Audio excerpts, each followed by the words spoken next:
his 4-volume magnum opus, of which you don't need to read all 4 volumes, folks, unless you're a practicing architect. Yes, that's right. Yeah. We built a house for it in that. So that was his team, but his own theory had to do with aesthetics being founded in a hunger for wholeness that is to be discovered, not fabricated. At least not fabricated first. It's to be discovered and then enhanced, if possible, and supported, but not, it can't be created out of the whole cloth. So, and yet, when I see the works in this show, they don't seem, in spite of their sparseness, in spite of their seemingly uncomposed quality, many of them, they don't seem unfinished. They don't seem incomplete. They don't seem lacking in whatever they need. And I still find it very hard to say why that's the case in any given instance. Now, having said as much as I have so far, let me bring in a related theme, and that is a theme related to this business of wishing to refuse experience. What you're really wishing for is to remain unconscious, that certain things would remain unconscious, that are threatening to surface into awareness willy-nilly. So there are various ways we can tamp that down. Drugs are terribly effective in some cases, but there are other methods, and distraction is a powerful one, distraction by entertainment. And it's that desire to distract ourselves to death, in effect.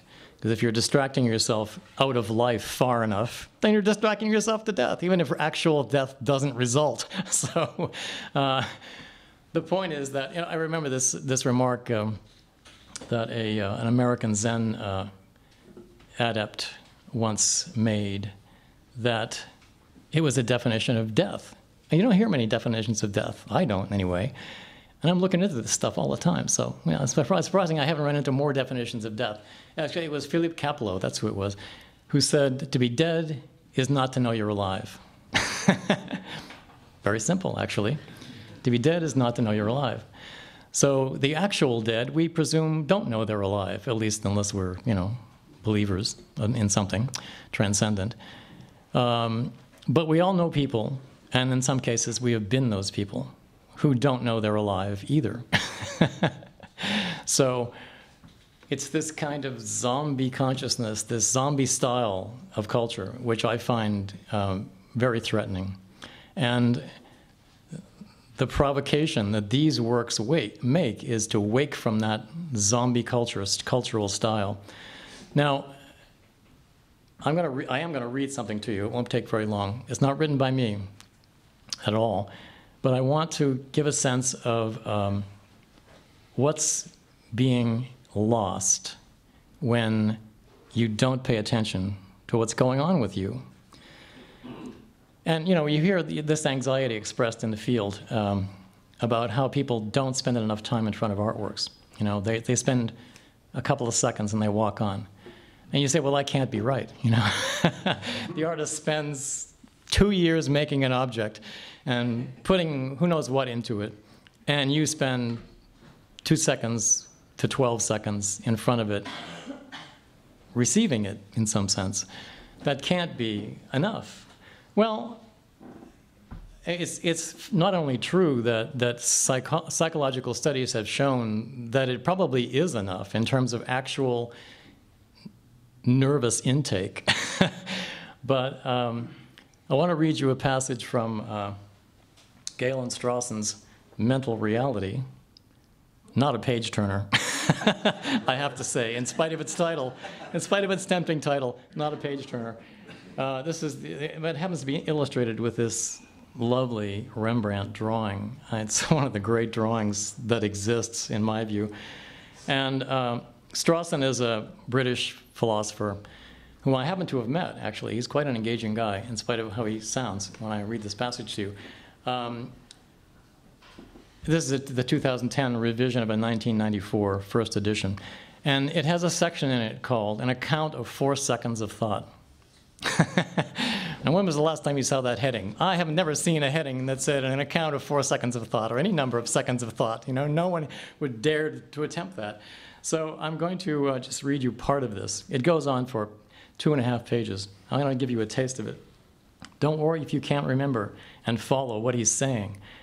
Even when you're reading it on the page, it's hard to remember and follow because he numbers various observations just to save repeating them. You can always refer back when you're looking at the page at what they say. So, but for those of us who have lost or never gotten a sense of how dense ordinary consciousness is, this is a good exercise to recognize this. And he happens to use his response to a photograph as the starting point for this reflection. I turned a page in a psychology textbook and saw a black and white photograph of a crowd of people crushed against a wall in a soccer stadium.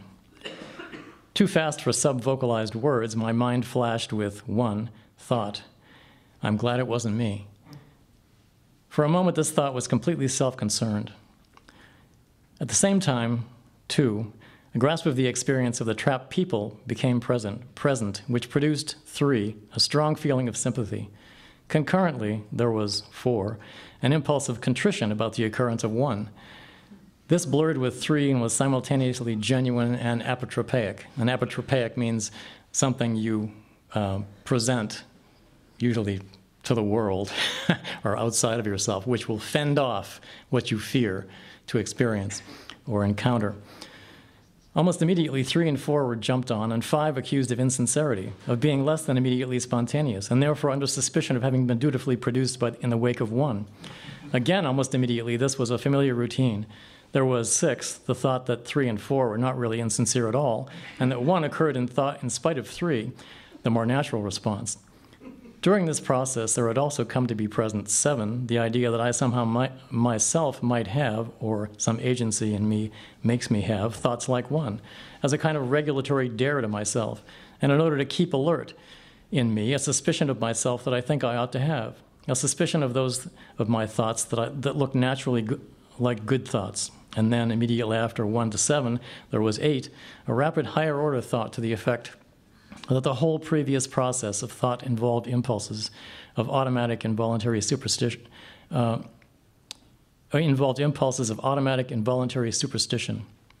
There was superstition not only in 4, insofar as it was an apotropaic reflex, but also in 1, because 1 wasn't just the fat, relentless ego's natural self-expression.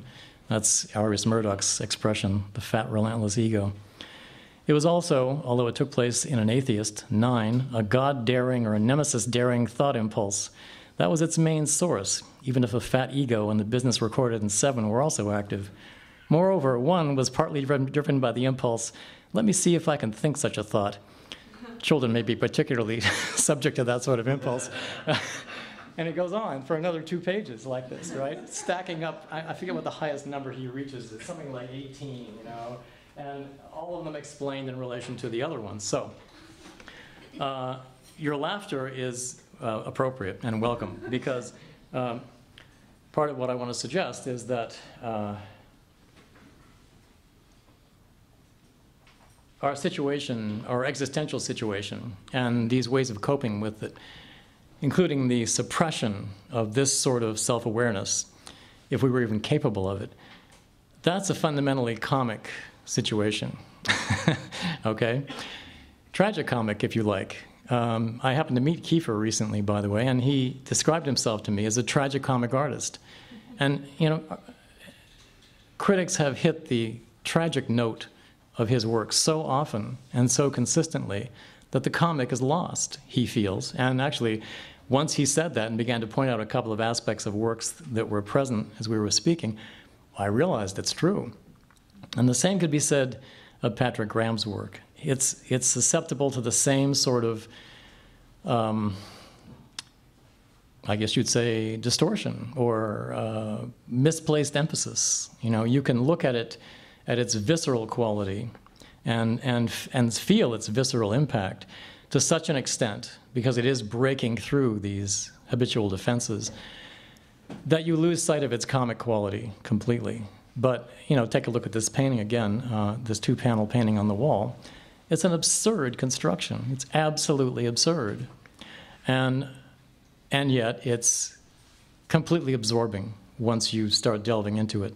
If you know anything about painting, then among the things that rise are memories of these ways of handling pain and what they meant to other artists and in other contexts and at other times and so forth. There's a drawing at the top of the stairs in which there's a little winged man, possibly a self-portrait. This is a ridiculous figure.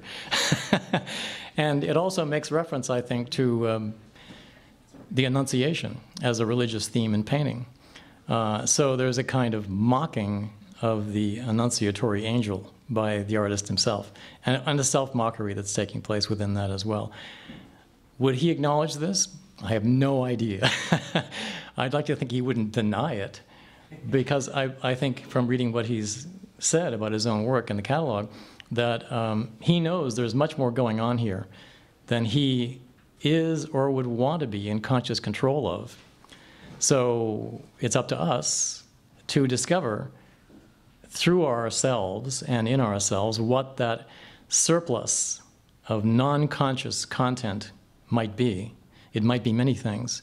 And what I'm suggesting to you is that the reason that this is a particular pressure on us at this time and in this situation is that we are in a moment of in which the cultural style is one of denial, pretending to be celebration, right? We're so thrilled by innovation, or at least we're instructed to be so thrilled by innovation, that you know, people line up overnight to get the latest, I don't know what, Xbox or whatever, you know, whatever latest diversion, the latest iPad, whatever it is, you know, everybody wants to be the first to have it because I don't know why.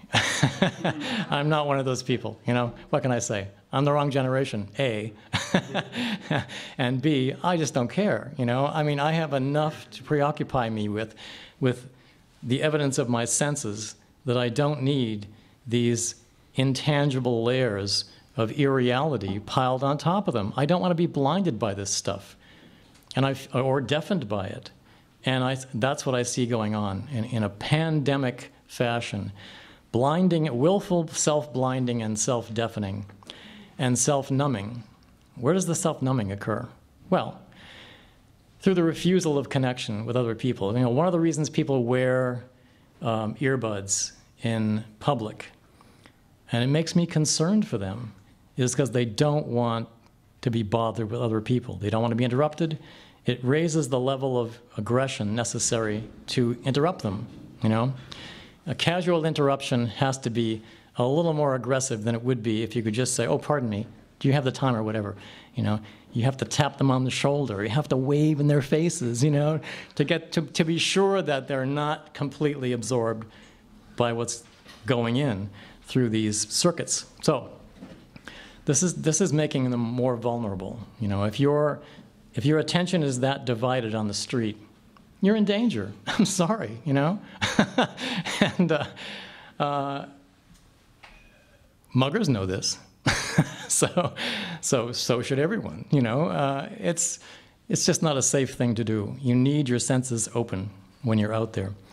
So the numbing aspect is that refusal, is that increase in subjective distance and distance of expectation between you and the nameless other, the nameless stranger, or even the nameless familiar. I mean, we all know couples who argue about each other's availability or unavailability through these entertainment media due to them. So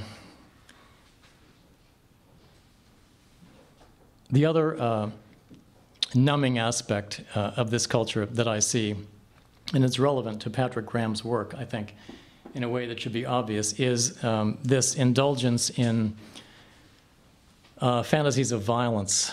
That's become what we have in common. That's become the common culture far too much, far too great an extent.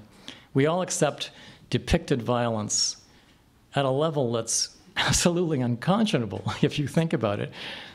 So it's better not to think about it and just be entertained, because you know it's fake, most of it.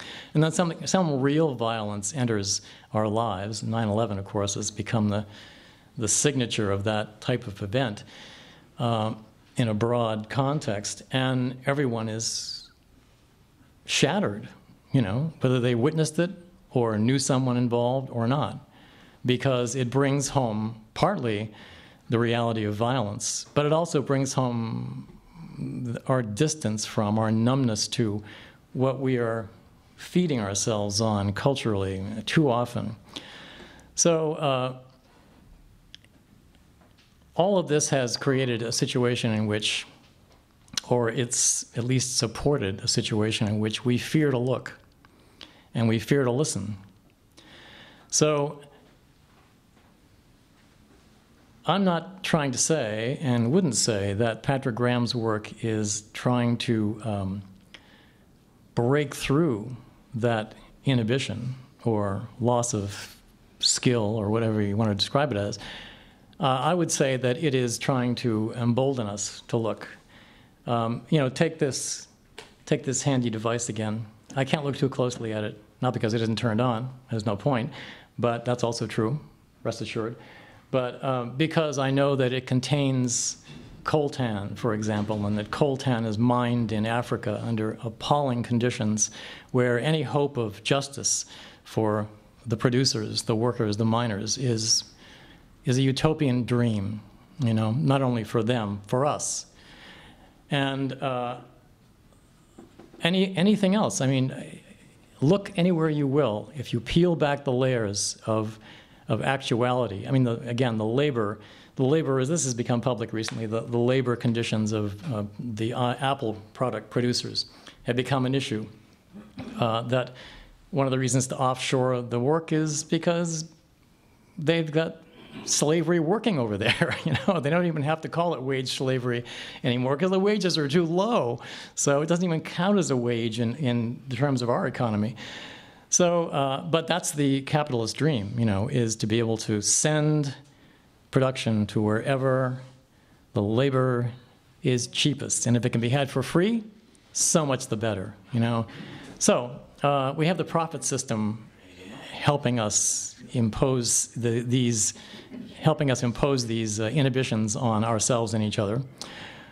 But we still have the possibility of seeing and hearing for ourselves.